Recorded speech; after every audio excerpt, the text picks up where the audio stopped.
ஊக்குப்பட்டியிலேருந்து வர டாட்டுடைய ஸ்டிச்சிங் வந்து பார்த்தீங்க அப்படின்னா 1/4 இன்ச்சுக்கு மார்க் பண்ண இல்லைங்களா, அந்த இடத்துல ஸ்டார்ட் பண்ணி பட்டையாக ஸ்டிச்சிங் கொண்டு வராமல் ஊசி மாதிரி கொண்டு வரணும்.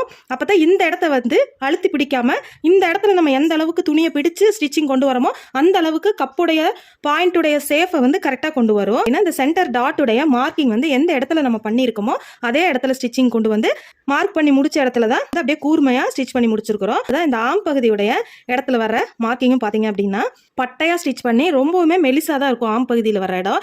ஏன் கேட்டீங்க அப்படின்னா இந்த இடம் வந்து பட்டையா ஏதாவது நம்ம பிடிச்சிட்டோம் அப்படின்னா நமக்கு பிளவுஸ் உடைய வெளிப்பக்கம் இருக்கு இல்லைங்களா, இந்த வெளிப்பக்கம் வந்து சாரி கட்டி நம்ம பார்க்கும்போது இந்த இடத்துல வந்து கரெக்டா அந்த 3 விரலுடைய அகலத்துக்கு பட்டையா பஸ்ட்டை பிடிச்சி அழுத்திட்டு இருக்கிற மாதிரி இருக்கும். பஸ்டுடைய சேஃபே ரொம்பவுமே நல்லா இருக்காது.